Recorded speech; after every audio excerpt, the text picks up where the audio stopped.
మొదటి కొరింథీ పత్రిక 7వ అధ్యాయము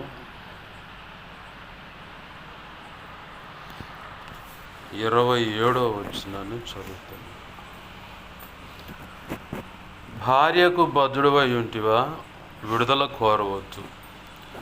భార్య లేక విడిగా నుంటివా, వివాహము కోరవచ్చు. చిన్న మాట ప్రార్థన చేసి. ప్రేమగల మా కన్న తండ్రి యేసయ్యా, నీకు వందనాలు, కృతజ్ఞతాస్తుతులు. మా కన్న తండ్రి, మీరు ఇచ్చిన ఈ లేఖన భాగాన్ని బట్టి నీకు కృతజ్ఞతాస్తుతులు. అయ్యా, ఈ వాక్యాన్ని విరవండి. ఈ వాక్యాన్ని ఆధారం చేసుకొని దేవా, నీ అనాది సంకల్పంలో నిర్ణయమైన ప్రతి ఒక్కరితోనూ, సమకూడిన బిడ్డలతోనూ, నాతోనూ ఎవరితో ఏ మాట నువ్వు మాట్లాడాలని ఉద్దేశించావో, ఏ సంగతులు నువ్వు చెప్పాలనుకున్నావో అయ్యా, నీ మనసులో ఉద్దేశించుకున్న ఆ సంగతులన్నీ నీ కృపచేత ఇదిగో తండ్రి బయటకు తెచ్చి మీ పక్షం వహించిన మీ దాసుని నోట ఉంచి, మీ దాసు నోటిని మీ నోటి బోరగా మార్చి బలమైన నీ వాక్శక్తిని అనుగ్రహించి మీ దాసుని మీ సిలువ చాటును మరుగుపరిచి మీ దాసుని ముఖాంతరంలోంచి నీ ప్రజలకు కనపడుతూ నీ ప్రజలతో, నాతో, మాతో, సమకూడిన బిడ్డలతో, నీ అనాది సంకల్పంలో నిర్ణయమై ఉన్న ప్రజలందరితో కూడా మీరు మాట్లాడమని సూటిగా, తేటగా, స్పష్టంగా మీరు మాట్లాడండి. మా అందరికి వినగలిగిన చెవును, గ్రహించగల మనస్సును, లోబడు హృదయాన్ని, వాక్యానుగుణంగా జీవించే కృపను, హృదయ సున్నతిని, దిద్దుబాటు మనస్సును, నేర్చుకునే శుభగుణ లక్షణమును, నిత్యత్వము చేరు పర్యాంత వరకు నిత్యం నీ పాదశాలను శిష్యరికము చేస్తూ శిష్యులైన సేవకు గణముగా తీర్చిదిద్దబడి రహస్యమందు నీ చేత అభిషేకించబడి బాహటంగా సంఘం ఎదుట హస్త నిక్షేపణ గావించబడి భూదిగాంతుల వరకు నీ ఘనమైన సేవ చేటుకు నడుం బిగించి ముందుకు వెళ్ళి గురి అయిన నీ వైపు చూస్తూ నీవు ఇచ్చిన దర్శనాన్ని జ్ఞాపకంలో పెట్టుకొని పరుగు పందెంలో ఓపికతో సాగిపోవచ్చు. మా ప్రభా, నీ చిత్తమైన ప్రాంతాల్లో సంఘాన్ని స్థాపిస్తూ, సత్యంలో ప్రతి ఒక్కరిని ప్రతిష్ఠిస్తూ, సర్వసంపూర్ణ సత్యం అందిస్తూ, నీ చిత్త ప్రకారం ప్రతి ఒక్కరిని సంపూర్ణులుగా దేవా చేస్తూ, మేమును సంపూర్ణ సిద్ధి పొందుతూ అందరము సంపూర్ణులమై క్రీస్తు న్యాయపీఠాన్ని ఎదుర్కొని ఆనాడు నువ్వు నిర్ణయించిన బడా మంచి దాసుడా, మంచి దాసురాలని ఆ మెప్పు, ఘనత, మహిమ, బహుమతులు అందుకొని నిత్యత్వంలో ప్రవేశించి వధువులో నువ్వు నిర్ణయించిన ఉన్నత స్థానంలో నిలిచి యుగ యుగాలు నీతో కలిసి నిత్య రాజ్య పరిపాలన చేసి నిన్ను మహింపరచుకునే భాగ్యము కలుగునట్లుగా, ఈ కృపకు నిర్ణయింపబడ్డ ప్రతి ఒక్కరికి ఆ కృప కలుగునట్లుగా, మాకును కలుగునట్లుగా ఉపదేశించి మమ్మల్ని బలపరిచి నడిపించి ఆ కృప అనుగ్రహించమని నీ పాదాలు పట్టుకుని బతిమలాడుచున్నాం. అయా, నీ పక్షం వహించిన నేను ఎంత బలహీనో నీకు బాగా తెలుసు. నీ మీద అనుకున్నా, నీ కృప మీద ఆధారపడ్డా. నా విధేయతల అతిక్రమ దోషాలు, పాప దోషాలు, ఆజ్ఞ అతిక్రమాలు ఏమున్నా ఒప్పుకుంటున్నాను, క్షమించు. నాలో నువ్వు కోరుకున్న పరిశుద్ధతను అనుగ్రహించు. సిలువ రక్తంతో కడుగు పవిత్రపరచు. శుద్ధ జలంతో కడిగి సమస్త కీడు అపవిత్రతను కొట్టివేసి నీ ఆనంద తైలాభిషేకం నాపై ఇంకనూ గొప్పగా ఉంచు. పరిశుద్ధాత్మ అగ్నిలో నన్ను పుట్టమే శుద్ధ సువర్ణంగా మార్చి పరలో శుద్ధ సువర్ణ తైలం నన్ను ఇంకనూ గొప్పగా ఉంచి మత్తయి 10వ అధ్యాయం 1 వచనం 7, 8, 20 వచనం ప్రకారం, యెషయా 51:16 ప్రకారం, అపోస్తుల కార్యం 4వ అధ్యాయం 27 నుంచి 37 వచనం ప్రకారం నీ కృప నాకు దయచేయి. ఇర్మియా 1వ అధ్యాయం 9, 10, 18, 19 వచనం నీ కృప నాకు దయచేయి. యెహెజ్కేలు గ్రంథం 2వ అధ్యాయం 1, 2 వచనం ప్రకారం నీ ఆత్మతో నన్ను మమ్మల్ని నింపి చక్కగా నిలబెట్టి మాతో మీరు మాట్లాడండి. నీ ఆత్మకార్యములు జరిగించండి తండ్రి, నీకు స్తోత్రాలు. ధారాళమైన నీ ఆత్మ నడిపింపు జరగకుండా, నువ్వు అనుకున్నది నీ ప్రజలకు అందకుండా అడ్డుపడాలని చూస్తున్న దుష్టుడు, వాడి దూతలు, చీకటి అంధకార శక్తులున్న ఈ ప్రాంతంలో పూజలు అందుకుంటున్న దేవీ దేవతలు, దేవుళ్ళు అనబడిని మరి ఏవైనా అడ్డుపడుతున్నా నీ మహాపునరుద్ధాన శక్తి ద్వారా నీవు నాకు ఇచ్చిన అధికారం చొప్పున మేమంతా కలిసి నీ సిలువ రక్తాన్ని బట్టి వాటి ప్రభువుని బంధిస్తున్నావు, నిత్య నరకంలోకి విసిరి కొడుతున్నావు. ఇప్పుడే అక్కడ వాటి ప్రభావం వేస్తున్నాం లయమైపోవును గాక. నా చుట్టూరు, మా చుట్టూరు ప్రార్థనలు ఏకీపిస్తున్న బిడ్డల చుట్టూరు, ఇక ముందు ఏకీపించబోతున్న వారి చుట్టూరు కూడా, వారు మేమున్న గృహాల చుట్టూరు, కాలనీ, గ్రామం, పట్టణం, రాష్ట్రం, దేశం సమస్తం చుట్టూ నీ సిలువ రక్తపు కంచె, రక్షణ కంచె, అగ్ని కంచెన వేయండి.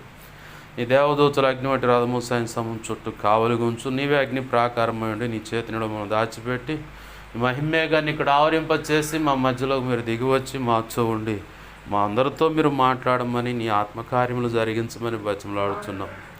దేవా, నీ సిలువ రక్తము కంచె, రక్షణ కంచె, అగ్ని కంచెను వేయండి అయ్యా మా చుట్టూ. జ్ఞాపకం చేయబడి సమస్తం చుట్టూ కాపుదల ఉండునుగాక. సహాయము చేసిన మాత్రం మహిమ పొందమని ఉపదేశాన్ని నన్ను మమ్మల్ని చేతులకు అప్పచెప్పి నేను గొప్ప చేసుకుంటూ యేసునామములో ప్రార్థించి సమస్తం పొందుకొని మహింపరుచుకుంటున్నాం మా తండ్రి. ఆమేన్, ఆమేన్, ఆమేన్. ప్రభునందు సమకూడిన నా ఈ మాటలు వింటున్న ప్రతి ఒక్కరికి ప్రభు అయిన యేసుక్రీస్తు వారి పేరిట నా హృదయపూర్వకమైన వందనాలు. అందరికీ వందనాలు. ప్రభునందు ప్రియమైన దేవుని బిడ్డలారా, గమనించండి, చదువుకున్న లేఖన భాగంలో దైవజనుడు మాట్లాడుతున్న మాట ఏమై మాట్లాడుతూ ఉన్నాడంటే, అక్కడ ప్రజెంట్ సిచ్యువేషను ఏముందంటే, సహోదరులారా, ప్రతి మనుష్యుడు ఏ స్థితిలో పిలువబడునో ఆ స్థితిలోనే దేవునితో సహవాసం కలిగి ఉండవలెను అని. ఆ తర్వాత కింది వచనాలు కొన్ని మాట్లాడుతూ 26వ వచనంలో, ఇప్పటి ఇబ్బందిని బట్టి పురుషుడు తానున్న స్థితిలోని ఉండుట మేలని తలంచుచున్నాను అన్నాడు. చివరిగా ఇక మనం చదువుకున్న మూలవాక్యానికి వస్తే, భార్యకు బద్ధుడివై ఉంటివా విడుదల కోరవచ్చు, భార్య లేక విడిగా నుంటివా వివాహం కోరవద్దు. అయితే ఇక్కడ చెప్పబడిన మాట భార్యాభర్తల దాంపత్య జీవితం విషయంలో చెప్పబడుతున్న మాట ఇక్కడ కనబడుతుంది. దాంట్లోనే పౌలు భక్తుడు అంటాడు, పెండ్లి కాని వాడు సృష్టికర్తే భర్తగా ఉన్నాడు కాబట్టి ఆయన్ని పెండ్లి కాని ఆడపిల్లైనా క్షమించండి, పెండ్లి కాని ఆడపిల్లైనా మగపిల్లగాడైనా పెళ్ళి అనే దాని మీద మనసు లేదా, అయితే నువ్వు నీ ప్రభు ఉన్నాడు కాబట్టి యేసయ్య పని మీద నీ దృష్టి పెట్టు అన్నాడు. ఆయన సంతోషపరచడానికి ప్రయత్నం చేయన్నాడు. అయితే పెండ్లై ఉన్నావా ఆడగూతురుగా, లేదు పెండ్లై ఉన్నాడా మగవాడిగా, ఆడగూతురైతే భర్తను సంతోషపెట్టడానికి ఆమె ప్రయత్నం చేస్తుంటుంది, భార్యని సంతోషపరచడానికి భర్త ప్రయత్నం చేస్తూ ఉంటాడు. సహజ సిద్ధంగా ఉన్నటువంటి ఈ వ్యవహారం ఇదంతా. అయితే దీన్ని ఆధ్యాత్మిక కోణంలో మనం చూసుకుంటే, దేవుని యొక్క దయా సంకల్పం ఎరిగిన వారమై, అంటే భౌతికమైన ప్రపంచంలోనేమో ఆ భార్యాభర్తలు వారి దాంపత్య జీవితాన్ని కొనసాగించి సంతానోత్పత్తి జరిగించి వారి కుటుంబ వ్యవస్థను స్థిరపరుచుకుంటారు. ఇది సహజంగా జరిగేది. దాని విషయంలోనే ప్రభు ఆదికాండంలోనే ముందే చెప్పాడు, మీరు ఆయన వారిని అని చెప్పని ఒక మాట ఉంటుంది చూడండి. ఆదికాండం 1వ అధ్యాయంలో ఎందుకు ఈ మాట దేవుడు పరిచయం చేస్తున్నాడంటే,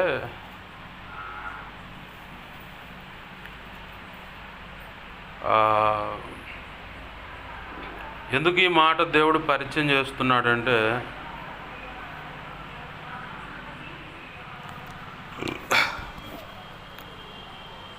దాంపత్య జీవితాన్ని ప్రభువే ప్రారంభంలోనే దానికి ఒక ఉన్నతమైన మెట్టేశాడు.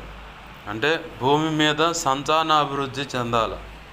రాసి ఉంటుంది 1వ అధ్యాయం 22వ వచనంలో దేవుడు అంటున్నాడు, మీరు ఫలించి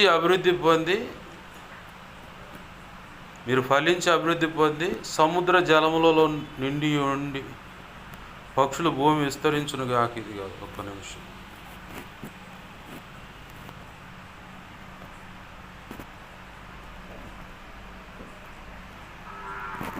ఆ 28వ వచనం 27 నుంచి చూడండి. దేవుడు తన స్వరూపమునందు నరుని సృజించెను, దేవుని స్వరూపమందు వారిని సృజించెను, స్త్రీని గాను పురుషుని గాను వారిని సృజించెను. దేవుడు వారిని ఆశీర్వదించెను, ఎట్లనగా మీరు ఫలించి అభివృద్ధి పొంది విస్తరించి భూమిని నిండించి దానిని లోపరుచుకొనుడి. సముద్రపు చేపలను ఆకాశ పక్షులను భూమి మీద ప్రాకు ప్రతి జీవిని ఏలుడని దేవుడు వారితో చెప్పెను. ఆమేన్, హల్లెలూయా. ఇదే మాట మళ్ళీ నోవాహుతో కూడా చెప్తాడు. అంటే అప్పటికి జలప్రళయం వచ్చి ఉన్న వాళ్ళంతా ఊడ్చుకొని పోయారు మొత్తం. మిగిలిందల్లా ఆ 8 మంది మనుషులుగా మిగిలింది. ఆ 8 మంది. ఆ 8 మందితో కూడా ఇదే మాట చెబుతాడు ప్రభు, మీరు ఫలించి అభివృద్ధి పొంది విస్తరించండి, భూమిని అంతా నిండించండి అన్నాడు. కారణం ఏంటి అంటే భార్యాభర్తల సంతానోత్పత్తి ఆనాడు కానీ ఈనాడు కానీ ఒక కీలకం. వారసులు లేదు, ఆస్తి అంటే వారసులే, వాళ్ళకి భార్యాభర్తలకు పిల్లలే ఆస్తి. ఆ ఆస్తి లేకపోతే ఇప్పుడు వాళ్ళ దాంపత్య జీవితం ఫలించినట్టు కాదు. చాలామంది మా గర్భఫలం లేదయ్యా అని బోర్న ఏడుస్తూ ఉండేవాళ్ళు లేకపోలేదు. అయ్యా మాకు పెళ్ళి 10 ఏళ్ళు అవుతుంది, 7 ఏళ్ళు అవుతుంది, 3 ఏళ్ళు అవుతుంది, పిల్లలు కలగట్లేదు, నాలో ప్రాబ్లం అదంట, మా ఆయనలో ప్రాబ్లం ఇదంట, అది ఇది అని చెప్పని ఇక తిరగని హాస్పిటల్ ఉండో, మొక్కను గుళ్ళు ఉండో, చివరికి కట్టుకొని తాళ్ళు ఉండో, అంతరాలు అడి చేసి ఇడి చేసి చివరికి యేసు ప్రభు దగ్గరకు వచ్చి ఓర్ను ఏడ్చి కన్నీరు విడుస్తా, అయ్యా నాకు గర్భఫలం దయచే, గర్భఫలం దయచే అని ఈ ఆడవునికి భార్య భర్త ఉండరు. అయితే ఈ భార్యాభర్తల జీవిత దాంపత్యం, అదే వాళ్ళ దాంపత్య జీవితం ఫలించాలంటే వారికి సంతానోత్పత్తి కలగాలి. సంతానోత్పత్తి కలగాలంటే వాళ్ళు ఏం మొదటిగా వాళ్ళు వేసుకునే ప్రాతిపదిక అంటే మొదటిగా పునాది వేసుకుంటారు. వారికి వివాహం జరగటం తథ్యం, వివాహం జరిగింది, ఇక వెంటనే వాళ్ళ ఫ్యూచర్ ప్లాన్ ఒక రకంగా ఉంటుంది. నా భర్త నేను ఇలా చూసుకోవాలి, నా భార్యని ఇలా చూసుకోవాలి, అలాగే ఇదిగో మా పిల్లల భవిష్యత్తు ఇలా ఉండాలి. ఏది పిల్లల కనకముందే, పిల్లల కనకముందే దైవజనుడు ఒఫీరాయ్ గారు చెప్పిన మాట ఏంటంటే తన వ్యక్తిగత మరి దేవుడు బయలుపరిచిన సంగతి. మగవాడికైతేనే 31 సంవత్సరం వచ్చిన తర్వాతనే కుటుంబం ఇలా ఉండాలి, నా భార్య ఇలా ఉండాలి, నా పిల్లలు మా సెక్షన్ ఇలా ఉండాలని చెప్పని ఆ బ్రెయిన్ మెచ్యూర్డ్ వచ్చుద్దండి. అప్పుడుకి 31 సంవత్సరం వస్తేనే అతనికి భార్యతో ఎలా ఉండాలి, పిల్లలు, కుటుంబం, వ్యవహారం, దీని విషయంలో ఎంత బాధ్యత కలిగి ఉండాలి, అన్ని విషయాల్లో పరిపక్వతలోకి వస్తాడంట. ఆ మైండ్ అనేది, ఆ మనసు అనేది, ఆ తలంపులు, ఊహలు, ఆలోచనలు కానీ, మాట తీరు కానీ, వ్యవహార శైలి కానీ మొత్తం మగవాడికైతే 31 సంవత్సరానికి ఆ పరిస్థితి, ఆ పరిపక్వత వచ్చుద్దట.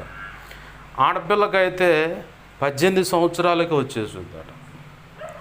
18 సంవత్సరాలు ఆడపిల్ల జీవితంలోకి ఎంటర్ అయినాయి అంటే ఇక 18వ సంవత్సరానికల్లా ఈ అమ్మాయికి భర్తతో ఎలా డీల్ చేయాలి, భర్తతో ఎలా వ్యవహరించాలి, ఎలా ఉండాలి, పిల్లలు, భర్త, కుటుంబం, ఏమేం పొదుపు చేసుకోవాలి, ఇక ఈ అన్నిటి విషయాల్లో దాంపత్య జీవితానికి అవసరమైన భర్తతో శారీరకంగా నడిచే విధానం విషయంలో కానీ అన్ని విషయాలు ఈ అమ్మాయికి 18 సంవత్సరాల కల్లా, ఒక ఆడపిల్లకి 18 సంవత్సరాల కల్లా తన మనసు కానీ, హృదయం కానీ, తలంపులు, ఊహలు, ఆలోచనలు కానీ, నోటి మాట అన్ని పరిపక్వతకు వచ్చేస్తుందట. అందుకే చాలా సందర్భాల్లో కొత్తగా పెళ్ళైనప్పుడు ఈ భార్య, ఈ భర్త వారి మనసులు పొసగక, కలవక, అసమాధాన పరిస్థితితో ఇక కొట్టుకుంటూ కూర్చుంటారు. సంవత్సరం బాగానే ఉంటుంది, 2 సంవత్సరాలు బాగానే ఉంటుంది, ఇక ఆ తర్వాత ఒకళ్ళ వ్యక్తిత్వాలు నచ్చకో పొసగకో, ఇక నేను ఒకటి చెబితే ఆయన ఒకటి చేస్తానని చెప్పాను. ఇట్లా అదేమంటే ప్రారంభంలో బాగానే ఉండు, ఇప్పుడు ఇలా తయారైందంటది ఆ అమ్మాయి కదిలిస్తే. ప్రారంభంలో బాగానే ఉందండి, ఇదిగో ఇప్పుడు చూడు, అప్పుడేమో నాకు దేవతలా కనపడుతుంది, ఇప్పుడేమో దెయ్యలా కనపడుతుంది, దీని దొంప తేగ అని చెప్పని ఆట మొదలు పెడుతుడు ఆయన. కారణం ఏంది, వీళ్ళ బ్రెయిన్ మెచ్యూర్డ్ సమయం కరెక్ట్గా లేదు. మగపిల్లగాడైతేనే 31 సంవత్సరం కల్లా అన్ని విషయాల్లో పరిపక్వత వస్తుంది, కుటుంబ వ్యవహారం. ఆడపిల్లకైతే 18 సంవత్సరాల కల్లా వచ్చేస్తుంది. మరి వీళ్ళు ఎట్ట సెట్ అవుతారు? అట్టగొట్టుకొని చివరికి కొంతమంది ఒకళ్ళకొకళ్ళు లోబడి సర్దుకుంటా, అది నా ఆధిపత్యం ఎందుకులే, ఆయన ఉంటే ఆయన అందరిలో గౌరవంగా ఉంటే చాలే అని చెప్పని ఈ అమ్మాయి వాళ్ళు చెప్పినా వీళ్ళు చెప్పినా చిన్నగా సర్ది చెప్పి చిన్నగా సంసారం అనేది కొనసాగించినప్పుడు ఒక నలుసు అంటే ఒక పిల్లగాడు పిల్ల పుట్టిన తర్వాత వీళ్ళిద్దరు సెట్ అవుతారు. అప్పుడు దాకా సెట్ కాదు ఆ వ్యవహారం వచ్చారు. కారణం ఇదే. పిల్లగాడికే 30వ సంవత్సరం రావాలి, వాడి మైండ్ సరి రావాలంటే. ఈ పిల్లకేం 18 సంవత్సరాల కాళ్ళు వచ్చుది. ఈ 18, 23 కలిపి పెళ్లి చేస్తారు. ఎట్ట సెట్ అయితే సెట్ కాదు. ఆ అమ్మాయి కరెక్ట్గానే బాటలో నడుస్తూ ఉంటుంది. ఈడికి నచ్చ ఈడు సరిగా రావాలి వెనకాల పడి.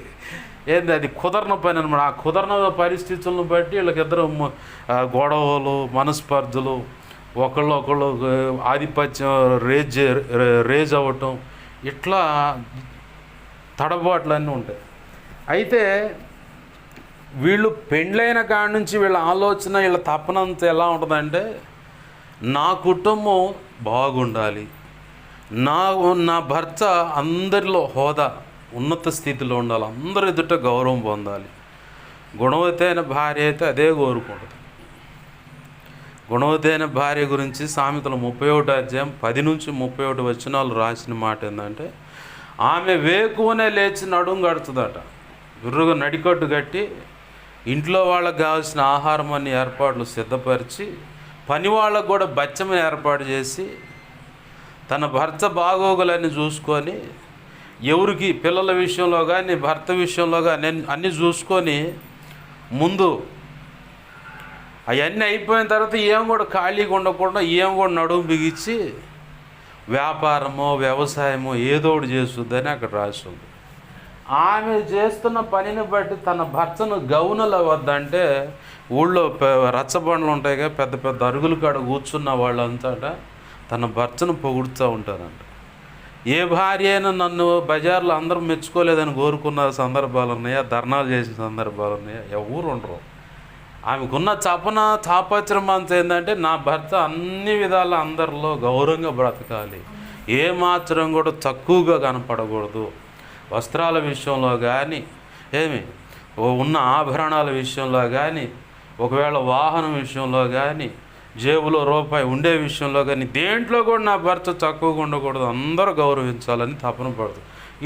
ఈ లక్షణాలు ఎవరికి ఉంటాయంటే, గుణవతి అయిన భార్యకు ఉంటాయి ఈ లక్షణాలు.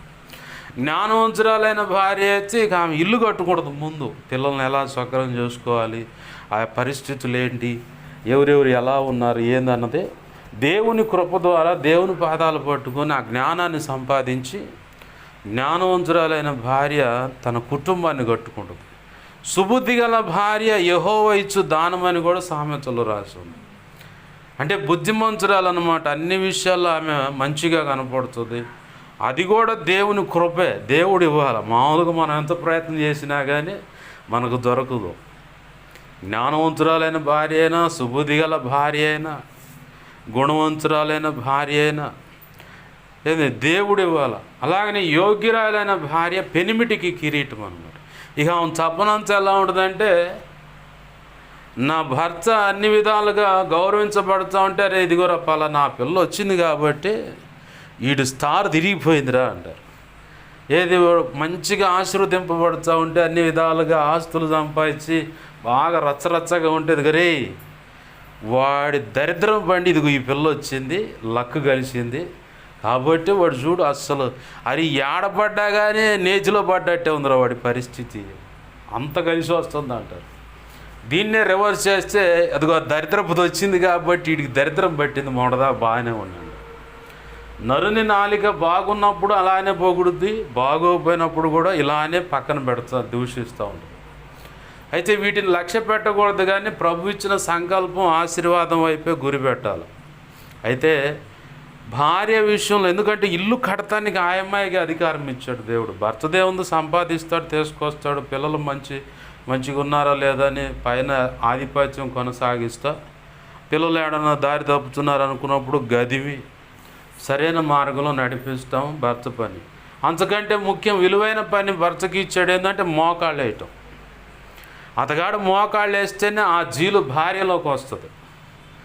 అతగాడు మోకాళ్ళు వేయలేదనుకో ఆ జీలు భార్యలోకి రాదు, పిల్లల్లోకి రాదు, ఎవరిలోకి రాదు. చివరికి మొత్తం కలిసి కట్టగట్టుకొని లోకంలో ఊరేగుతూ ఉంటారు. మెట్టుకు ప్రభు మనకు సెలవిస్తున్న మాట ఏంటంటే, భార్య అయినా భర్త అయినా పెండ్లైన కొత్తలో కానీ ఆ తర్వాత అయినా సంతానోత్పత్తి జరిగిన తర్వాత అయినా వాళ్ళకొక గురి ఉంది. నా కుటుంబం నా భార్య, నా భర్త, నా పిల్లలు, మేము సమాజంలో ఒక గొప్ప హోదాలో ఉండాలి. ఎవడికి ఒక చోట తలదించుకునే పరిస్థితిగా మేము ఉండకూడదు. అయ్యా అని చెప్పని ఎవరో ఒకళ్ళ దగ్గరకు పోయి అప్పుకి చేయిజాచే పని ఉండకూడదు. ఇదిగో ఈరోజు మా ఇంట్లో గడవట్లేదని పక్కింటికి పోయి ఒక సోలెడు బియ్యం అడగటము, కాస్తంత నూనె, చక్కెర, ఉప్పు, కారము, ఇట్లా ఆ ఇంటికి తిరిగి అడుక్కునే సెక్షన్ మాకు ఉండకూడదు. మేము సమాజంలో మంచి హోదా కలిగి ఉండాలి. అలాగన మేము బ్రతకాలని చెప్పని ఆలోచన వ్యవస్థను ముందుగానే పునాది వేసుకొని ఆ తర్వాత దాన్ని కార్యాచరణలో పెడతారు. ఇక దాని విషయమే ఇద్దరు నడుం బిగించి చెరో దిక్కుగా కష్టపడుతూ మొదలు పెడతారు.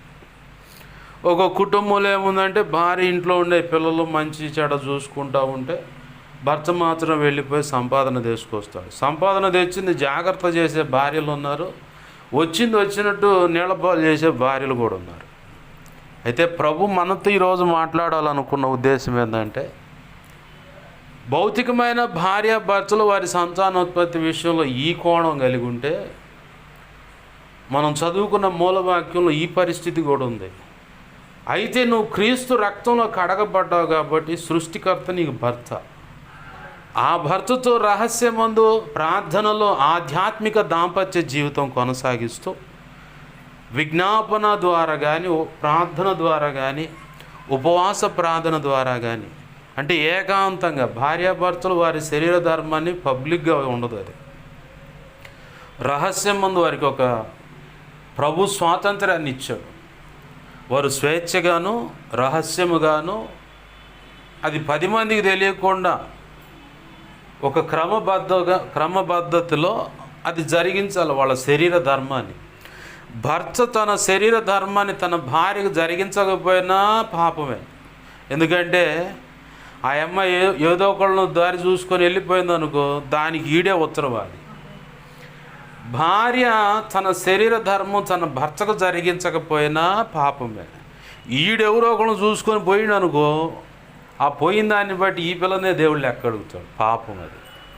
కాబట్టి ఇది ప్రభు తన మహా ఉచిత కృప చొప్పున ఇవ్వబడిన ఒక ధర్మం. మనిషిలో ప్రాణము, ఆత్మ, శరీరం ఉంది.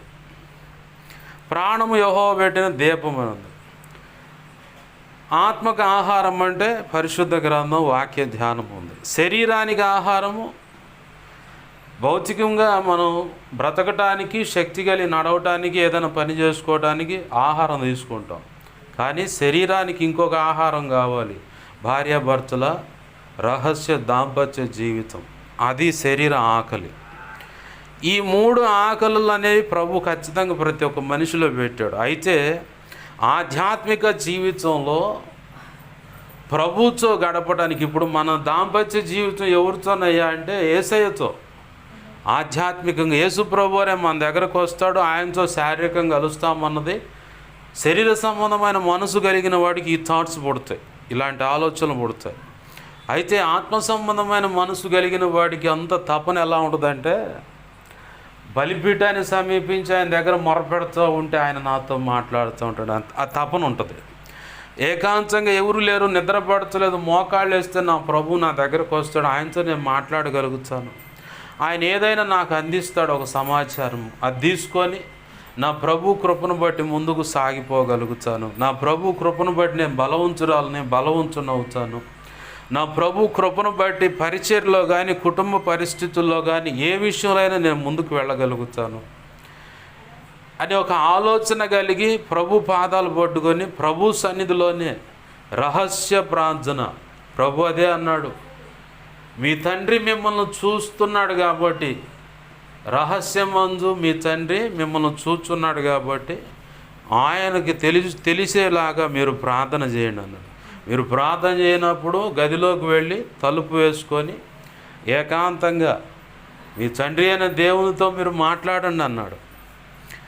ఈరోజు సిలువ రక్తంలో మనం కడగబడి నీట బాప్తిస్మ అనే అనుభవంలోకి వచ్చి ప్రభు యొక్క శరీరం రక్తం తీసుకుంటున్న మనకి సృష్టికర్త అయిన యేసయ్య మనకు భర్తగా ఉన్నాడు. ఆయనతో ఆధ్యాత్మిక దాంపత్య జీవితం అంటే ప్రార్థన, విజ్ఞాపన లేదా ఉపవాస ప్రార్థన అనేది రహస్యంగా ఆయనతో ఎక్కువ గడుపుతూ ఉంటాం. ఆ ఆధ్యాత్మిక దాంపత్య జీవితాన్ని బట్టి, మనం అక్కడ గడుపుతున్న దాన్ని బట్టి మనకు చుట్టూ ఉన్న సమాజంలో ఉన్న వ్యక్తులను సంపాదించగలుగుతాం, మన అనే వాళ్ళని సంపాదించగలుగుతాం. దేవుని పరిచర్య విస్తరించటం అంటే ఇది కుటుంబం. ప్రభు ఏమన్నాడు ఇందాక ఆది కాండంలో, దీన్ని ఆధ్యాత్మికంగా లెక్కేసుకుంటే మీరు ఫలించండి, అభివృద్ధి పొందండి, విస్తరించండి, భూమిని నిండించండి. ఇదేనా రాసి ఉంది? మనం ముందటిగా ఫలించాలంటే ఏకాంతంగా దేవునితో ఆధ్యాత్మిక దాంపత్య జీవితం అంటే ప్రార్థనలో గడపాలి. ప్రార్థనలో గడిపినప్పుడు మనము ఫలించేటి కొమ్మలుగా మారుతాం. ఆ తర్వాత నెక్స్ట్ ఏముంది? అభివృద్ధి పొందండి అని ఉంది కదా. అక్కడ మనం ఫలించినప్పుడు బయటకు వచ్చి ఒక్క మాట, దేవుని మాట ఎవరికైనా అందిస్తే వెంటనే లూదియా హృదయం చెరవబడినట్లుగా, అలాగనే పేతురు ప్రకటిస్తే అక్కడున్న వారి హృదయాలు పొడవబడినట్లుగా, పొడవబడినప్పుడు వీళ్ళేమో పేతురు ఎదుట, అయ్యలారా మేము నిత్య జీవానికి వారసులు ఒకటికి ఏం చేయాలని అడిగారు. లూదియా ఏమో, అయ్యా నేనేం చేయాలంటే ఆమె రక్షణ అనుభవంకి వచ్చింది. ఆమె కాదు, ఆమె కుటుంబ సభ్యులందరూ రక్షించబడ్డారు. మొదటిగా ప్రార్థనలో మనము ఎక్కువ సమయం ప్రభుతో గడిపినప్పుడు దేవుడే మనకు, యేసు ప్రభువే అది సాదృశ్యంగా మనకున్నాడు. తర్వాత అపోస్తులు సాదృశ్యంగా ఉన్నారు. ఇప్పుడు ఆ 1 కొరింథీ పత్రిక రాసినటువంటి పౌలు భక్తుడు కూడా మనకు మార్గంగా ఉన్నాడు.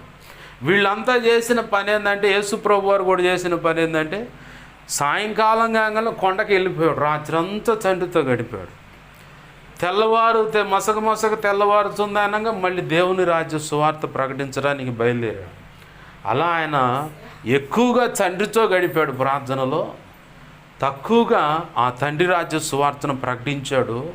ఎక్కువగా అద్భుతాలు, స్వస్థతలు, ఆశ్చర్యకార్యాలు జరిగాయి. ఆమేన్, హల్లెలూయా.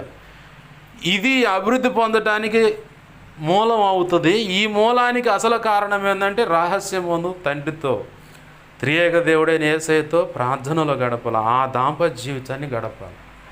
అప్పుడు మనం ఫలిస్తాం. ఎందుకంటే దైవజనులు, గొప్ప గొప్ప దైవజనులు చెప్పిన మాట ఏంటంటే, ప్రభు కొరకు గొప్ప కార్యాలు తలపెట్టు. అలాగనే గొప్ప కార్యాలు తలపెట్టి నువ్వు గొప్పగా కూడా ప్రార్థన చేయాలి. అది కూడా చెప్పాడు వాళ్ళు. ఏంది, వాళ్ళు ఎక్కువగా గంటల తరబడి ప్రార్థనలు చేశారు కాబట్టి ఆ తర్వాత సమాజంలోకి వచ్చి ఒక్క మాట అందిస్తే అనేక మంది జీవితాలు విప్లవాత్మకంగా మారాయి. తద్వారా మనం అభివృద్ధి పొందుతాం. తర్వాత విస్తరించటం అంటే వారికి అందుతున్న వాక్యాన్ని బట్టి ఆత్మలు రక్షించబడుతూ ఉంటాయి. ఆత్మలు రక్షించబడ్డప్పుడు మనం ఏం చేస్తాం? కుటుంబంలో పిల్లలు చేరినప్పుడు, రే మొన్నటిదాకా వాళ్ళిద్దరేరా, ఇప్పుడు ఆ పిల్ల సంఖ్యను ఒకడు ఉండు, ఈడి సంఖ్యను ఒకడు ఉండు, ఇప్పుడు వాళ్ళు కుటుంబం అయ్యారా అంట. పిల్లలు కలిగి ఉంటేనే కుటుంబ వ్యవస్థ కనపడుతుంది. భార్యాభర్తలు అంటే వారు ఒక జతపరచబడ్డారని చెబుతారు, కానీ వాళ్ళు ఇంకా కుటుంబ వ్యవస్థ అంటే పిల్లలు రావాలి. ఇప్పుడు దేవుని పనిలో ఆత్మల సంపాదన కలిగినప్పుడే మనము విస్తరిస్తూ ఉంటాం. వాళ్ళే స్ప్రెడ్ అయ్యా పలానా చోట మా దైవజనుడు గొప్పగా వాక్యం అందిస్తూ ఉన్నాడు, ఇదే పరిస్థితి అని చెప్పి వాళ్ళే పట్టుకొచ్చారు ఆత్మలు. ఆ తర్వాత జరిగేది ఏంటంటే, ఈ పరిచర్య అనేక కొమ్మలు వస్తాయి. అంటే అనేకమైన సంఘాలు ఏర్పడతాయి అన్నమాట. ఇక విస్తరిస్తుంది అన్నమాట, భూమి అంతా నిండుతుంది. దీని అన్నిటికంటే మొదటిగా చేయాల్సిన పని ఏంటంటే, భార్యాభర్తలుగా వారి దాంపత్య జీవితం విషయంలో వాళ్ళు పిల్లలు, మా కుటుంబం ఇలా ఉండాలి, ఆ పిల్లలు ఒకవేళ ఆడపిల్ల అయితే మగ పిల్లగాడైతే ఇలా ఉండాలి, వీళ్ళ భవిష్యత్తు వీళ్ళని ఇలా చదివించాలని మనం కోరిక కలిగి ఉంటాం. అలాగనే భౌతికమైన ప్రపంచం విషయంలో ఈ ఆలోచన ఉంటే, ఆధ్యాత్మిక ప్రపంచంలో కూడా మనం ఒక ఆలోచన కలిగి ఉండాలి. ఇదిగో ప్రభువా, మీరు మాకు ఇచ్చిన ఈ సంఘము, ఈ పరిచర్య, దీని ద్వారా ఆత్మలు విస్తారంగా రక్షణకు రావాలి. ఇదిగో వారు ఈ సంఘాలు విస్తరించాలి ప్రభువా. ఇదిగో తండ్రి, నీవు ఇచ్చిన ఈ పరిచర్ను బట్టి, ఈ పరిచర్య ద్వారా జరిగిస్తున్న ఈ సంఘాలను బట్టి నీ స్తోత్రాలు.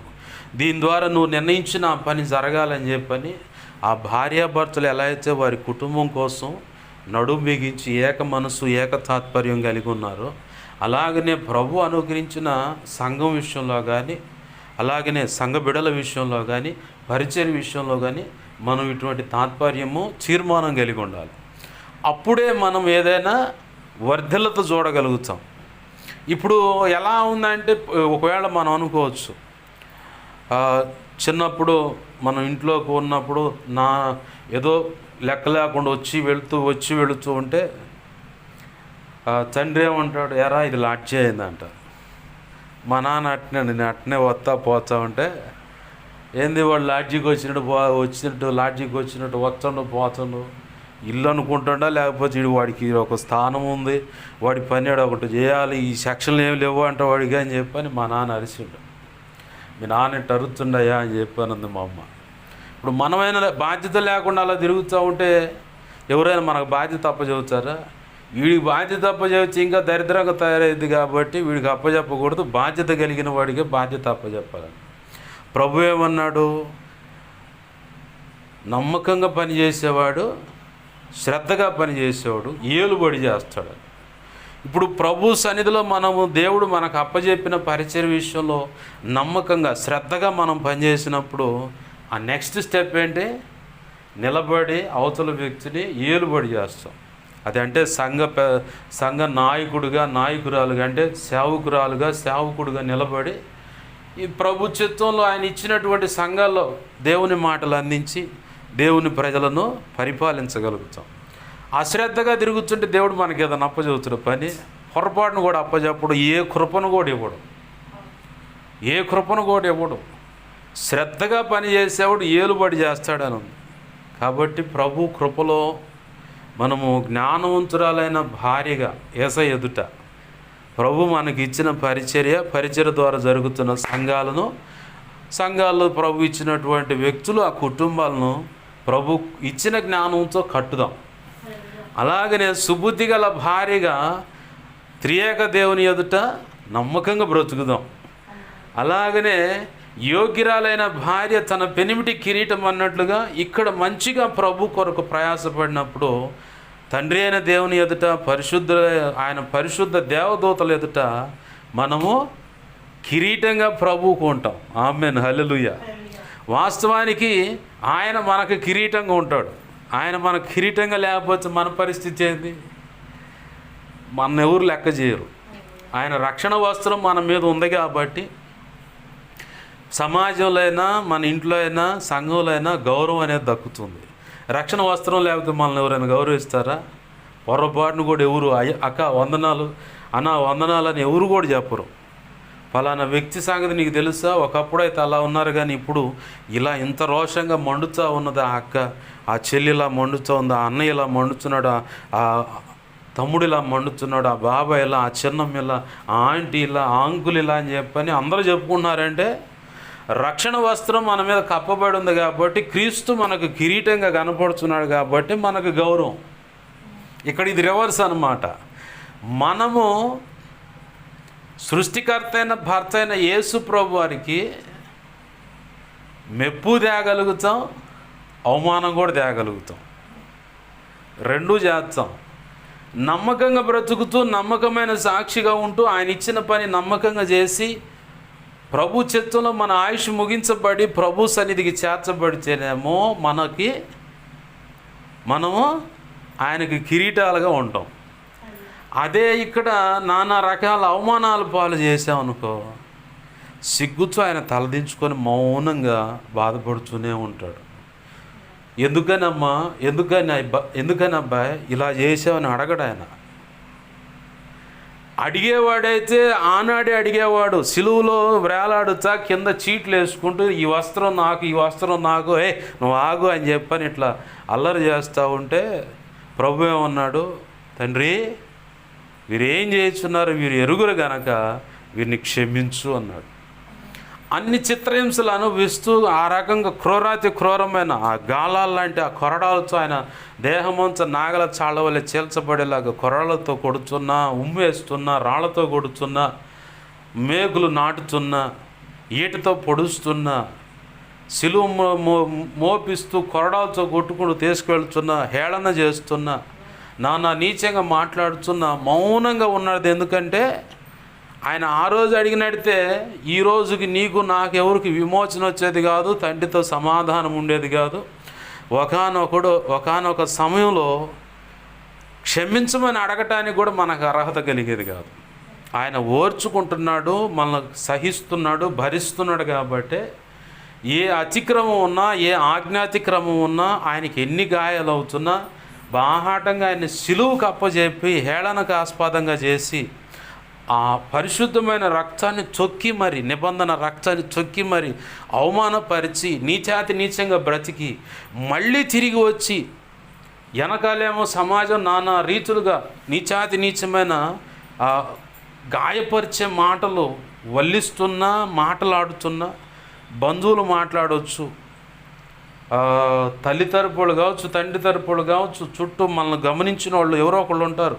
వాళ్ళు ఒకప్పుడు బ్రతికిన దాన్ని బట్టి తేడాపడి పొరపాటు చేసి బ్రతికి ఇట్లా కొనసాగుతూ మళ్ళీ తిరిగి వీళ్ళు ఏమన్నా అనుకొని నా దేవుడు నన్ను క్షమిస్తాడని ఆడకు వెళ్ళి క్షమాపణ అడుగుతున్నప్పుడు వెనకమాల ఎంతోమంది ఎన్నో రకాల గాయాలతో కూడిన మాటలు అంటూనే ఉంటారు. అయినా సరే ప్రభు సన్నిధికి వెళ్ళి, ప్రభువా నేను ఇంత ఘోర పాపినయ్యా, నన్ను క్షమించు అని ప్రభువుని అడిగినప్పుడు ఆయన వెంటనే కన్నీరు విడిచి మరి ఆయన రక్తాన్ని మనపై ప్రోక్షించి పరిశుద్ధపరిచి అమాంసంగా ఎత్తుకొని ముద్దాడుతాడు. ఆమేన్, హల్లెలూయా. ఎందుకు ఈ మాట దేవుడు పరిచయం చేస్తున్నాడంటే, కిరీటం పెట్టేది కూడా మనమే, కిరీటంగా ఆయన తల మీద ఉండి గౌరవం ఇచ్చేది మనమే, తేడాబడి బ్రతికి ఆయన తలదించుకునేలాగా చేసేది కూడా మనకు అవకాశం ఉంది.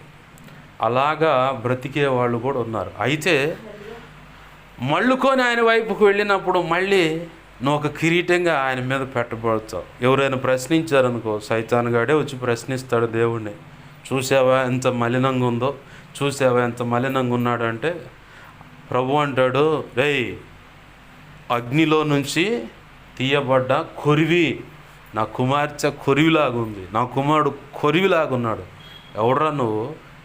బురద, మురికి, డాగు, మురికి పట్టిన గుడ్డలంట, ముఖం పగిలేతట్టు కొడతాడు దేవుడు, ఓ పక్కకు పో అని చెప్పని జకర్యా గ్రంథం 3:2-5 చెప్పమన్నట్లుగా ప్రభు మళ్ళీ ప్రశస్త వస్త్రాలు ఇచ్చి, పరిశుద్ధపరిచి, ఉంగరం అధికారం ఇచ్చి, సమాధానానికి తొడుగులు ఇచ్చి, ఇదిగో నా సన్నిధిలో ఇలా పెడుతున్నాను అంటాడు. అప్పుడు నువ్వేం చేస్తావు? కృతజ్ఞత కలిగి ఇక ఎన్నడం పొరపాటు చేయకుండా ప్రభు మార్గంలో నడవగలుగుతావు. దీనికి సాదృశ్యంగా బైబిల్లో మనకు ఎవరైనా కనపడతారు. ఎవరంటే రూతు గారు. మోయాబు లోతు కుమార్తెలు చేసిన పాపాన్ని బట్టి పుట్టిన పిల్లల్లో ఒక ఆమె, ఆ సంతతిలో, ఆ వంశంలో మోయాబీలు, లోతు పిల్లల్లో ఒక ఆమె పిల్లలు అన్నమాట. దేవుని మందిరానికి వెళ్ళాలంటే 10 తరాలు లేదా 10 ఏళ్ళు అట్లా వెనక ఉండాలి. ఆ తర్వాతనే దేవుని సన్నిధికి రావాలి. శపించబడ్డ సంతానం అది. కానీ నయోమిని ఆమె హత్తుకుంది కాబట్టి, నమ్మకంగా నయోమితో నడిచింది కాబట్టి చివరికి బోయాజుతో వివాహం జరిగేలాగా ప్రభు అనుమతించాడు. ఓ సమయం వచ్చింది, ప్రభు యొక్క మహోచిత కృపను బట్టి యేసయ్య వంశావళిలో ఆమె కూడా చేర్చబడింది. ఆమె ఆ రోజు కృతజ్ఞత కలిగి ఉంది, బ్రతికింది కాబట్టి, నమ్మకంగా నిలబడింది కాబట్టి దేవుడు ఆ గొప్ప ఆధిక్యతనిచ్చాడు ఆమెకు. లేకపోతే మోయాబు సంతానం ఇప్పటికి కూడా శపితంగానే ఉండేది.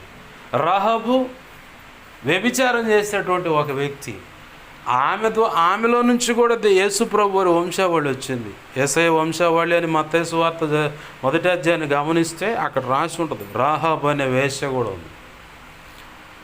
వీళ్ళ సెక్షన్ ఇలా ఉంటే పితరులు చేసిన పొరపాటు, కొరహు, దాతాన్, అబీరాం, ఎంబ్రేవ్ అనే వాళ్ళలో ఆ బ్యాచ్లో కొరహు కుమారులు ఉన్నారు. వాస్తవానికి శపించబడిన సంతానము తన దాసునికి రివర్స్గా తిరిగి మాట్లాడితే భూమి నోరు తెరిచి మింగేసింది వాళ్ళ మొత్తాన్ని. కలిగిన వాళ్ళ సమీప బంధువులు, కలిగిన పశు పక్షాదులు అంటారు, మొత్తాన్ని మింగేసింది, ఏమీ మిగల్చకుండా. అంత భయంకరమైన చావు భూమి మీద ఎవడికి రాల. మోషే మీద తిరుగుబడి మాట్లాడినందుకు చివరికి కొరహు కుమారులు కొంతమంది మోషే పక్షంగా వచ్చారని లేఖనంలో రాసి ఉంది. ఆ నిలబడ్డ వాళ్ళకి కీర్తన గ్రంథంలో కొన్ని కీర్తనలు రాయడానికి ప్రభు అవకాశం ఇచ్చాడు. ఆమేన్, హల్లెలూయా. వాళ్ళు కృతజ్ఞత కలిగి ఉన్నారు కాబట్టి వాళ్ళకి ఆ ఆధిక్యత దొరికేది. నువ్వు చేసిన పొరపాటు, ఒకవేళ ఎవరైనా ఏదైనా పొరపాటు చేస్తే తిరిగి మళ్ళీ దేవుడు అవకాశం ఇస్తాడు, క్షమాపణ ఇస్తాడు. దాన్ని ఆటగా మార్చుకుంటే శిక్ష కూడా ఇస్తాడు. క్షమాపణ ఇచ్చాడంటే దానికి కృతజ్ఞత కలిగి నువ్వు బ్రతకాల. మీ ఎదురు కనపడ్డ నేను వాస్తవానికి మా పితరులు చేసిన పొరపాటును బట్టి శపించబడ్డాడు. కానీ ప్రభు కృపను బట్టి ఆయన ఎదుట కృతజ్ఞత కలిగి ఉన్నాం కాబట్టి ఈరోజు ఇంత ఆధిక్యత, ఇటు గొప్ప కృపను ఇచ్చాడు ప్రభు. ఆయనకే మహిమ కలుగునుగా. హల్లెలూయా. బాగా గమనించండి, కిరీటాన్ని పెట్టేది కూడా మనమే. ఆ కిరీటం లేకుండా ఆయన తలదించుకునేలాగా బ్రతికేది కూడా చేసేది మనమే. అయితే ఇలా తలదించుకొని బ్రతికేలా చేసిన వ్యక్తులు కూడా అవకాశం ఇచ్చి వాళ్ళనే కిరీటంగా ప్రభు పెట్టుకునే అవకాశం కూడా ఉంది. అది కృతజ్ఞతను బట్టి, క్షమాపణ బట్టి. ఈ సెక్షన్ బాగుంది. ఇంకా నెక్స్ట్ ఏంటి? గుణవతైన భార్య. ఆమె శ్రమ పడుతుంది. తన కుటుంబ సభ్యుల యొక్క నడవడికను గమనిస్తూ ఉంటుంది. సంఘంలో ఎవరు ఎలా ఉన్నారు, చుట్టూ సంఘాల పరిస్థితులు ఎలా ఉన్నాయి.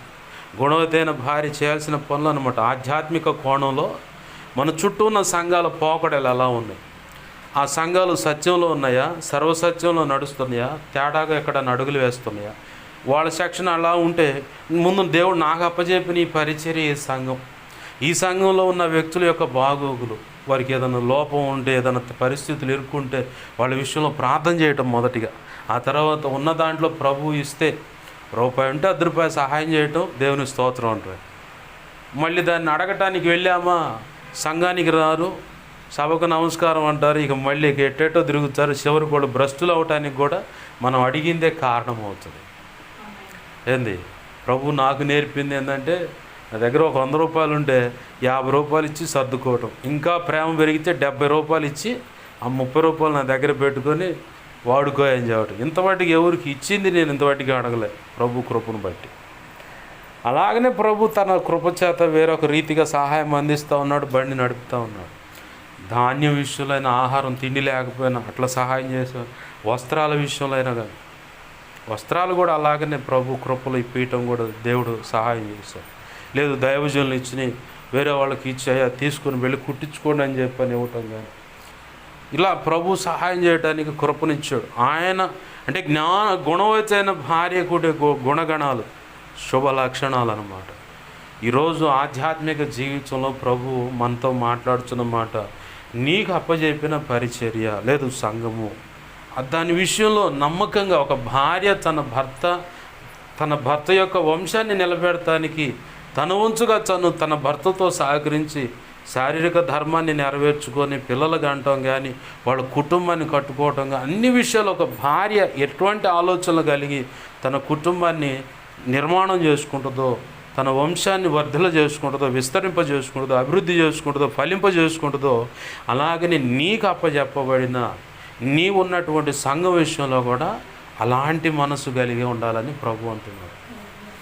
ఒకప్పుడు ప్రభు కృపను బట్టి నేను ఆధ్యాత్మికంగా పుట్టి పెరిగిన సంఘం కోసం 41, 41 అని 2 సార్లు అలా ఉపవాసం ఉండి సంఘ క్షేమాభివృద్ధి కోసం నడిపిస్తున్న నాయకుడు, ఆ సేవకుని క్షేమం కోసం నాతో పాటు ప్రభు వల్ల చేవేస్తున్న వారు కూడా నాకంటే ఇంకా ఎక్కువగా భక్తి సాధన చేయాలని, సేవకగణం ఇలాంటి సేవగణం బయటికి రావాలని, ప్రార్థనా పొరలు లేవాలని ఇలా ప్రార్థన చేసిన సందర్భాలను బాధ్యత తీసుకొని నన్నెవరు ప్రేరేపించలే, ప్రభు ప్రేరేపించాడు. మరి ఉండటం నిశ్చిత్తమైతే నిలబెడతావు, నిశ్చిత్తమైతే నేను ఉంటాను ప్రభు అని ప్రార్థన చేశాను. ఇవాళ మిమ్మల్ని ఉండమని ప్రభు సెలవు ఇస్తున్నాడు అన్నదే కాదు, కానీ మీరు జీవన సంబంధమైన ఉపాధి చూసుకున్నారు. ఆదివారం రోజైనా ఇదిగో ఈ సంఘం ఇలా వర్ధిల్లాలి, అయ్యా ఆత్మల సంపాదన జరగాలి, సేవకుడు ఇలా వాడబడాలి, నువ్వు ఇచ్చిన దర్శనం ఇలా నెరవేర్చబడాలని ఉపవాసం ఉండైనా సరే ప్రభువుల్లో చేవేసి ఇంత టైం ఆదివారం ఈ సమయం దాకా నేను ఉపవాసం ఉంటానని ఒక తీర్మానం. ఏది పనులకు వెళ్తున్నారు కాబట్టి, పనులు లేకుండా ఉన్నట్లయితే ఇంట్లో మామూలుగా యథావిధిగా ఉపవాసం, వారంలో ఒక రోజైనా సరే ఉపవాసం ఉండి అలా ప్రార్థన చేయాలి. పని మానుకొని మొత్తం ఇక దేవుడంటే అన్యులు, కుటుంబ సభ్యులు ఇక అందరూ కలిసి సేవకుని అల్లంత ఎత్తుతారనమాట. అంచి లాగి కింద వేస్తారు. ఈడు దరిద్రంలాగా పట్టిండ్రు, ఈడి దెబ్బకి వీళ్ళు ఇటు తయారయ్యారని చెప్పని నానా రకాలకు దుమ్మెత్తిపోతారనమాట. ఆ పరిస్థితులు వద్దు. దయచేసి మనకున్న వెలుసుబాటును బట్టి ఆదివారం ఎటువంటి పనులు లేకుండా ఇంటికాడే ఉంటాం కాబట్టి పనికి వెళ్ళేవాళ్ళు ఆదివారం పూట పరిచర్య ఆరాధన అయిపోయేంత వరకు ఉపవాసం ఉంటాము. లేదు పని లేనప్పుడు కొంత జీవన సంబంధమైన పని ఇంట్లో పనులు చూసుకుంటానైనా వారంలో శుక్రవారము ప్రత్యేకంగా ఉపవాసం ఉండి కొంత సమయం గడిపి ప్రభు కృపలో ప్రభు అనుకున్న పని జరిగించినప్పుడు మిగతా విషయాలు ప్రభు తన మహా ఉచిత కృపను తన హస్తాన్ని చాపి తన ఆత్మ ద్వారా ఆయనే త్రిత్వంగా ఉండి మిగతా పనులన్నీ చేస్తాడు. ఆమేన్. హల్లెలూయా. ప్రార్థన చేద్దామండి. ప్రభు ఈరోజు మనతో మాట్లాడుతూ ఉన్నాడు. ఒక భార్య ఒక భర్త తన కుటుంబం విషయంలో సంతానోత్పత్తి విషయంలో కానీ అన్ని విషయాలు ఎలా వ్యవహరిస్తున్నారు, ఆధ్యాత్మిక జీవితంలో ప్రభు మనల్ని అడుగుపెట్టించాడు. ఆయనతో మనం నిబంధన చేయబడ్డాం, ప్రదానం చేయబడ్డాం. ఒకానొక నాడు పెళ్లి జరిగే రోజు ఉంది. దానికంటే ముందు ఇక్కడ భూమి మీద ఆయనతో రహస్యంగా ప్రార్థనలో ఆధ్యాత్మిక దాంపత్య జీవితం గడిపి ప్రపంచంలో అడుగు భూమి మీద ఉన్న ఆయా ప్రాంతాలకు వెళ్ళినప్పుడు దేవుని మాటలు అందించినప్పుడు ప్రభు తన కార్యం జరిగించుకుంటాడు. తను అనుకున్న పని భూమి మీద ఈ సంఘం ద్వారా, అంటే సార్వత్రిక సంఘంలో ఉన్న అన్ని సంఘాల ద్వారా ప్రభు తన పని తను జరిగించుకుంటాడు.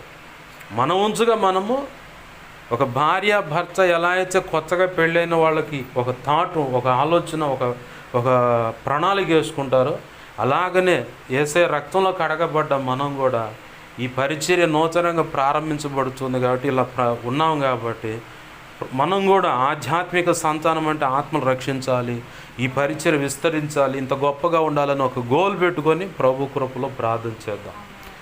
దక్షిణ కొరియా పాల్ యాంగిచో గారి మందిరంలో అదే జరిగింది.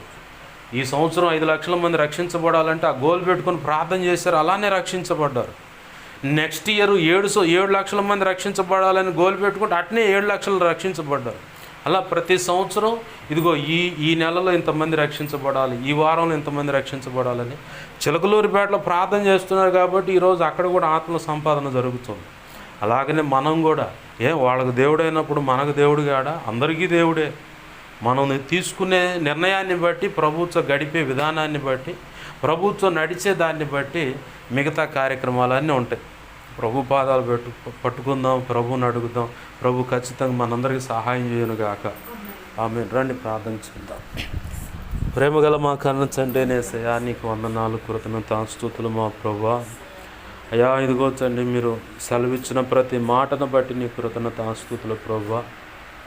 అయ్యా దేవా భౌతికమైన భార్యాభర్తలే పెండ్లైన కాడి నుంచి వారి పిల్లల విషయంలో, భవిష్యత్తు విషయంలో ఇదిగో ఈ స్థలం కొనాలి, ఈ ఇల్లు కట్టుకోవాలి, ఇంత గొప్పగా ఉండాలి, ఇలా డూప్లెక్స్ ఇల్లు, డబుల్ బెడ్రూమ్, త్రిబుల్ బెడ్రూమ్ అని ఇలా రకరకాల ఆలోచనలతో ఇంత బంగారం ఉండాలి, ఇదిగో ఇంత క్యాష్ ఎప్పుడు బీరువాలో ఉండాలి, బ్యాంకులు ఎంత ఉండాలి బ్యాలెన్స్ అని చెప్పని అనేక రకాల ఆలోచనలతో వారు కష్టపడి మరి అవి సంపాదించుకోవడానికి, సమకూర్చుకోవడానికి ప్రయత్నం చేస్తారు ప్రభువా. ఇదిగో ఆధ్యాత్మిక జీవితంలో అయా నీ రక్తంలో కడగబడి అడుగుపెట్టిన మేము నీతో ప్రదానము చేయబడిన వారం ఈ భూమి మీద మేము బ్రతికినంత కాలం ప్రభువా.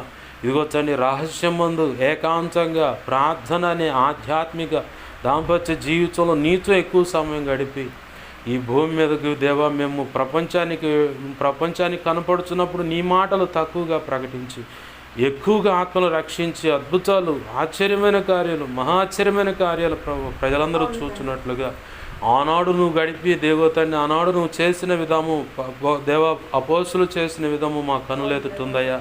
మేము కూడా ఈరోజు అలాగ గడపాలని, అలాగ చేసినప్పుడు గొప్ప అద్భుతాలు జరుగుతాయని ఈ పరిచర్య విషయంలో కూడా ఇదిగో తండ్రి, కొత్తగా పెండ్లైన భార్యాభర్తలు ఎటువంటి ఆలోచన కలిగి ఉంటారు, ఆధ్యాత్మిక జీవితంలో కూడా మేము అట్టే ఆలోచన కలిగి పరిచర్య విషయంలో, పరిచర్య ద్వారా జరుగుతున్న సంఘాల విషయంలో, సంఘ బిడ్డల విషయంలో, సంఘ పరిచర్య విస్తరణ విషయంలో మేము ఆలోచన కలిగి ప్రయాసపడాలని నువ్వు సాక్ష్యం ఇస్తున్నావు. ఈరోజు ప్రభువా మాకు సెలవిస్తున్నావు, నీకు వందనాలు, కృతజ్ఞతాస్తుతులయ్యా. ఇప్పటి వరకు ఎక్కడైనా ఇదిగో తండ్రి ఏ లోపాలు ఉన్నాయేమో, ఏ పొరపాట్లు నొప్పుకుంటున్నావు క్షమించను ప్రభువా. అయ్యా ఇది మొదలుకొని దేవా పొరపాట్లు సరి చేసుకొని నువ్వు అనుకున్న రీతిగా ముందుకు అడుగులు వేయడానికి సహాయం చేయండి ప్రభువా. జ్ఞానవంతురాలైన భార్యగా ఇదిగో తండ్రి సంఘాన్ని కడతానికి పరిచర్యను సంఘంలో చేర్చబడిన బిడ్డల జీవితాలు కుటుంబాలను కడతానికి కృపను దయచేయండి అయ్యా. అయా సుబుద్ధి గల భార్యగా నీ ఎదుట దేవా సుబుద్ధి గల ప్రవర్తించడానికి సహాయం చేయండి ప్రభా. అయా యోగ్యురాలైన భార్యగా ఇదిగో తండ్రి దేవా తన భర్తకు కిరీటం వంటిది అన్నావు ప్రభా. అయా ఇదిగో నీకు అవమానాలు తెచ్చే వారికి ఉండక ఇదిగో నీకు కిరీటంగా మేము ఉండటానికి సహాయం చేయండి అయ్యా. గుణవతి అయిన భార్య ఇదిగో తన ఇంటి వారి నడతలు పరీక్షిస్తుందని, వారికి కావలసిన బచ్చము వేకునే లేచి సిద్ధపరుస్తుందని, ఆమె ఊరికే ఉండకుండా నడుము గట్టి ఇదిగో తన వ్యాపారము వ్యవసాయం ఏదో ఒకటి చేస్తుందని, తన భర్త ఇదిగో గవినిలో కొనియాడబడతాడు ఆమెను బట్టి అని చెప్పి నీకు దేవా మీరు సెలవిచ్చారయ్యా.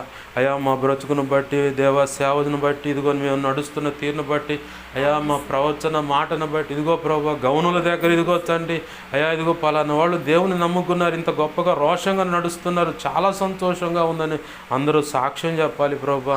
అయా నీ గొప్ప కార్యాలు జరిగించండి అయ్యా. ఆ రీతిగా మా బ్రతుకును దేవా తీర్చిదిద్దండి, తేజరెల్లింపజేయండి ప్రభా.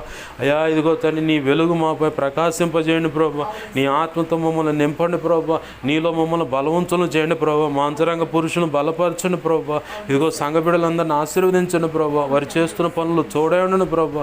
వారి బిడ్డల జీవితాలను ఆశీర్వదించండి. చదువుల్లో ఉద్యోగాల్లో తోడే ఉండండి ప్రభా.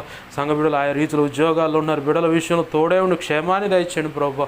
అయా వారి కుటుంబాల్లో ఉన్న సమస్యల నుంచి విడిపించండి. భార్యాభర్తల మధ్య సమాధానం కలుగు చేసి కుటుంబ వ్యవస్థను స్థిరపరచండి ప్రభా. అయా నువ్వు అనుకున్న కార్యాలు జరిగించి నీ చిత్తం నెరవేర్చమని ఈరోజు ఇలా కూటం జరిగించినందుకు కృతజ్ఞతాస్తుతులు చెల్లిస్తున్నాం మా ప్రభా.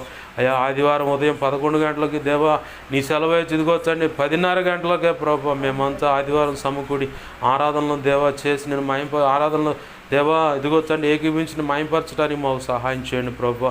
నీ ఆత్మకార్యములు జరిగించండి అయ్యా. నీకు వందనాలు కృతజ్ఞతాస్తుతులు చెల్లిస్తున్నాము ప్రభా. లేదు నీ చిత్తమైతే ఆదివారం 11 గంటలకు ఆరాధనగా సమకూడటానికి మాకు సహాయం చేయండి. నువ్వు అనుకున్నది జరిగించను ప్రభా. నీకు స్తోత్రాలయ్యా. అయా సహాయం చేయండి. నీ చిత్తంలో ఉన్న ప్రజలందరూ సమకూర్చుని ప్రభా. అయా నా కోసం మా కోసం ప్రార్థించమని ఆయా రీతులు అడుగుతున్న బిడ్డలు ఉన్నారు. అయా నీ ఎదుట మోకరించి మా సంఘ దైవజనుడు తెలియపరిచి ప్రార్థింపజేయండి అయ్యా అంటున్న వాళ్ళు ఉన్నారు. మా సంఘ దైవజనుడి ద్వారా తెలియపరిచి ప్రభా అంటున్న వాళ్ళు ఉన్నారు. ప్రతి ఒక్కరు అవసరత నీ కృపచేత యేసునామములో తీర్చబడును గాక. నా కోసం పరిచర్య కోసం చెప్పబడిన దాన్ని బట్టి అన్ని విధాల గతంలో కానీ ఇప్పుడు కానీ ఉపవసించి ప్రార్థిస్తున్న బిడ్డలు ఉన్నారు. వారిని రక్షించండి అయ్యా. రక్షణ లేకపోతే రక్షించండి ప్రభు. నీకును బలపరిచి అభిషేకించి నీ సేవలో గొప్పగా వాడుకోండి. బిడ్డలకు రావాల్సిన దీవెనలు ఆధ్యాత్మిక భౌతిక ఆర్థిక ఆరోగ్యపరంగా కొలతలేని దీవెనలు నీ కృపచేత బిడ్డలకు కలుగును గాక. యేసునామములో దేవా నీ గొప్ప కార్యాలు జరిగించండి. నీకు స్తోత్రాలయ్యా. అయ్యా మాకు మా మీద ఇంకెవరికైనా కళలు నిద్రలు దర్శన స్వప్నాలు చూపించబడ్డ సమస్తం నీ పాసలను బిడ్డ ఎవరు నువ్వు చూసుకో ప్రభా. అయ్యా మాకు మా మీద ఇంకెవరికైనా కళలో నిద్రల దర్శన స్వప్నాలు చూపించబడ్డ సమస్త చీకటి శోధనడు ప్రభావం నీ మహాపునరుద్ధాన శక్తి ద్వారా యేసునామములో బంధిస్తున్నాం. సిలువ రక్తం బంధిస్తున్నాం, లయపరుస్తున్నాం. బంధించి లయపరుచున్నాం. నీ కృతజ్ఞతాస్తుతులు ప్రభా. అయ్యా మాకు మా మీద ఇంకెవరికైనా కళలో నిద్రల దర్శనం స్వప్నాలు చూపించబడ్డ సమస్త మంచి కళ్ళు మంచి దర్శనం మంచి స్వప్న నిద్రలు చూసి సమస్త మంచి యేసునామములో నీ మహాపునరుద్ధాన శక్తి ద్వారా త్వరపెట్టేవి జరుగునుగాక, నెరవేర్చబడునుగాక. త్వరపెట్టి జరిగేలాగా నెరవేర్చేలాగా చేసి నెరవేర్చినందుకు కృతజ్ఞతాస్తుతులు తండ్రి. అయా నీ కార్యములు జరిగించమని ఉంటున్న నీ బిడలకు దేవా బయలుపెడుతున్న నాకు నీ కృపా కాపుదల భద్రత క్షేమ సమాధానం దయచేయమని సంఘ బిడ్డలందరినీ నీ చేతులకు అప్పచెబుతున్నా. ఈ సంఘము పరిచయం సమస్తాన్ని నీ చేతులకు అప్పచెబుతున్నా. స్థానికంగా సహకరిస్తున్న నీ కుమార్తెను బట్టి బిడ్డలను బట్టి నీకు స్తోత్రాలు. బిడ్డలను ఆశీర్వదిస్తూ ఉన్నాను దేవా. ఈ సమాజం విషయంలో నువ్వు చెప్పిన మరణాల నుంచి విడిపించండి అయా. ప్రజలను రక్షించండి ప్రభా. ఇదిగో ఆ కిడ్నీ లివర్ ఫెయిల్ అయినట్టు దేవా పరిస్థితి ఇలా బాగోలేదని చెబుతున్న బిడ్డలను దర్శించండి ప్రభా. అయా నీ కార్యములు జరిగించండి అయ్యా. నీకు స్తోత్రాలు దేవా. నీకే వందనాలు ప్రభా.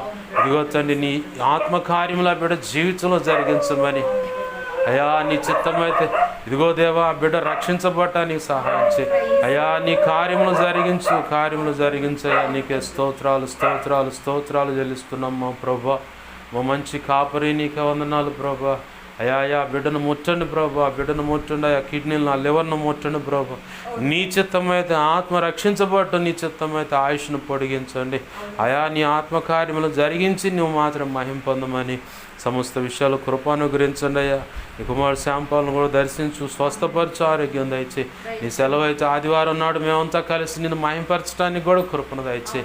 నీ చిత్తమే నీ కృప ద్వారా నెరవేర్చమని అయా, పాటల పరిచయ విషయంలో అద్భుతం జరిగించమని మీరు సెలవిచ్చింది నెరవేర్చు ప్రభా. నీకు స్తోత్రాలయ్యా. అయా అయా అయా నీ కార్యములు జరిగించండి అయ్యా. నీ చిత్తం నెరవేర్చను ప్రభా. నీకు స్తోత్రాలు చెల్లిస్తూ మా ప్రియుడును మా రక్షకుడైన యేసయ్య నామంలో 2 తిమోతి 1:12 ప్రకారం నీ కృపాస్తాలకు సమస్తమును అప్పజవచ్చు. యేసయ్య ఉన్నతనంత శక్తిగల నామమును అడిగి వేడుకొని ప్రార్థించి సమస్తం పొందుకుని బిడ్డను దీవించి ఆశీర్వదించి చేతులకు అప్పచెప్పి నిన్ను మహింపరచుకుంటున్నాం మా తండ్రి. ఆమేన్. ఇప్పుడు మన తండ్రి అయిన దేవుని ప్రేమయు ఆయన ప్రియకుమారుడైన యేసుక్రీస్తు వారి కృపయు పరిశుద్ధాత్మ దేవుని అన్యోన్య సహాయ సహవాసము సమకూడిన ప్రార్థనలు ఏకీపిస్తున్న ఇక ముందు ఏకీపించబోతున్న పరిచర్య ద్వారా జరుగుతున్న సంఘాలకు సంఘ బిడ్డలకు వారికి కలిగిన సమస్తమునకును పసిబిడ్డలు పెద్దలు అలాగనే ప్రతి ఒక్కరికి సమస్తానికి అలాగనే సార్వత్రిక సంఘంలో ఉన్న సకల పరిశుద్ధులకును నిత్యత్వము చేరు పర్యంతం వస్తుంది ఆ కాలము తోడై ఉండి ప్రభు సెలవిచ్చినట్లుగా ఆయన పని జరిగించి ఆయనని మహింపరిచే రీతిగా మనందరినీ ప్రభు సిద్ధపరిచి అలాగ తను తండ్రి అయిన దేవుడే, కుమారుడైన దేవుడే, పరిశుద్ధాత్ముడైన దేవుడే, త్రియేక దేవుడుగా ఉన్న ఆయన మనం మహింపరిచేలాగా త్రిత్తమైన యేసయ్య మనల్ని అందరినీ అలాగూ చేయనుగాక. ఆమేన్. యేసు రక్తమునకేచి ప్రవేశు రక్తమునకేచి ప్రవేశు నామములో సంపూర్ణమైన విజయం కలుగునుగాక. ఆమేన్. అపవాది వాడి దూతలు చీకటంధకార శక్తుల క్రియలు అవి ఎంత ప్రమాదకరమైన మంత్ర ప్రయోగాలు వాటన్నిటికీ అనంతనాశనం, సర్వనాశనం, నిత్యనాశనం కలుగునుగాక. ఆమేన్. యేసు రక్తమునకే జయము జయము జయం. యుద్ధము యెహోవాదే. ఆమేన్. హల్లెలూయా హల్లెలూయా హల్లెలూయా. అందరికీ వందనాలు. ప్రభు యొక్క మహా ఉచిత కృప మనందరికీ తోడే ఉండి నడిపించునుగాక. ఆమేన్ ఆమేన్ ఆమేన్.